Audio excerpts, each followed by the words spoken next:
World's Finest number 10, written by Paul Levitz, art by Kevin McGuire. Last issue we left off with the appearance that some mercenaries are trying to steal back all of the technology that Power Girl stole from Michael Holt, aka Mr. Terrific. And this issue picks up some indeterminate time later where apparently Power Girl's just going around and destroying all of the Holt labs that she can think of.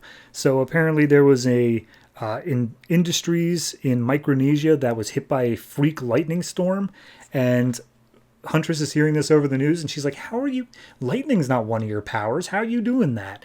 And we see Power Girl just flying over, just being like, yep, I did it. I won't explain how, but I did it. And I'm making all of these things look like accidents. So the next one I'm going to do is an earthquake. And so she makes her way to a Silicon Valley place, and she goes down underneath the earth, pushes the fault line a little bit, and that causes massive earthquakes up in the Holt Industries place. And it's like, yeah, okay, not quite enough though. So then she busts up into the building and just starts destroying it with her super breath. And as she's leaving, she sees that that little minor earthquake she caused kind of caused some massive fissures that a bunch of cars are falling down into. So she has to go and clean all that up because it is technically her fault entirely. And then she sees that once, even more so, a truck is about to fall off of a suspension bridge because of her. So she saves it as well and just be like, yeah, I think FEMA will cover that, considering it's definitely just a natural disaster. So sometime later, she's just back to relaxing. She's on a video call, or some sort of call, with Helena, who is making her way into another Holt Industries building, seemingly the main head office, and she's going in there to basically get some more information as to what happened to Holt even, because he seemingly just disappeared one day without a trace. And we know as the readers he went to Earth 2, but they have no idea about that. So she makes her way into his personal office, and as she's about to mess around with the computer, a bunch of T-spheres come out, and so she has to duck and cover for that. They don't really care as long as she leaves the computer alone. They're just there to secure that. So she comes out from beneath the desk, uses her crossbow, and uses a net to take out all the T-spheres. And she's like, all right, well, that's probably the only security thing, so whatever.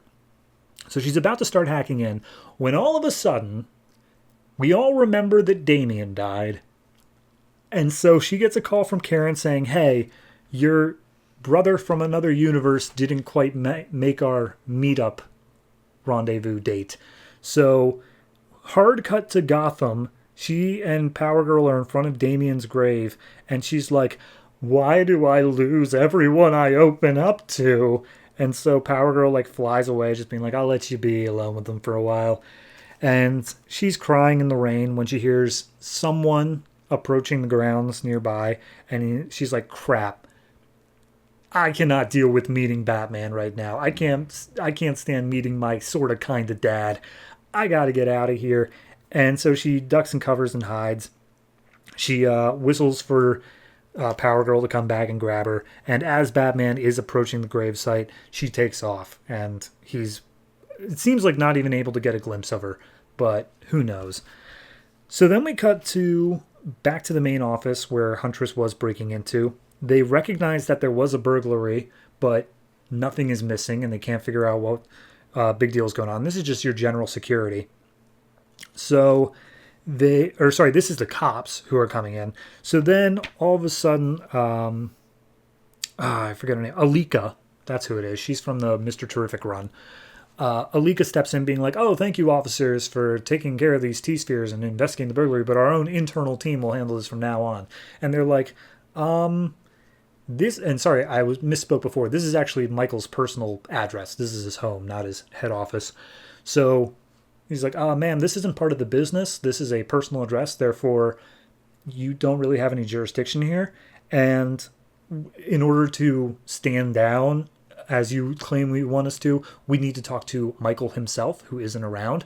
When all of a sudden, Michael Holt walks out from around the corner saying like, oh, Alika speaks for me. We're all good. You guys can go on your way. I'll handle this very personally, as he gets a very grim look in his eye.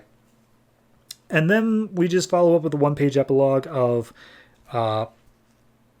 Karen and Helena flying through the sky. And Helena's like, hey, Karen, how did you have an affair with Michael Holt and not realize that he was Mr. Terrific?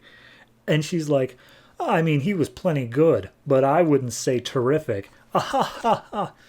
And that's the issue.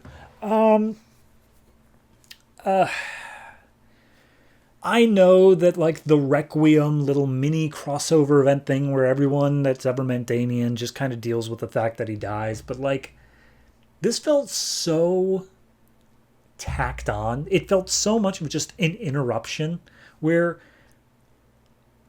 I feel like that Paul Levitz was writing his script in order. Like, he didn't have a general idea as to where the plot wanted to go. He was literally writing page by page. And then he got to this page of Helena about to break into the computer and got word down from on high of, hey, Damien died. And he's like, well, now I have to change everything. And rather than go back and edit his first 10 pages, he just kept going from there. It felt so non-worked in and so sudden. I don't know. It just left a bad taste in my mouth, is I guess what I'm saying here. It didn't feel earned of like, oh, we built up this whole thing and now he's dead. Which I guess speaks to the suddenness that it happened with, but screw you. I wanted it more. So overall, I got to give this one a... I got to give it like a 6, because while it doesn't do anything that's like horrible, it also feels like it's missing just so much. In fact, I'm going down to a 5.5 on this. Anytime I dip beneath 6, I almost feel bad because I'm like, well, is it really deserving of that? But no, it is. It's this issue didn't do anything. This issue, the only thing it's set up is that Michael Holt may still be alive, and we know for a fact that he isn't, I think. So, yeah, it's just kind of a nothing issue. And if I paid $3.99 for this when it came out, I'd be a little bit pissed. So, yeah, it's a 5.5.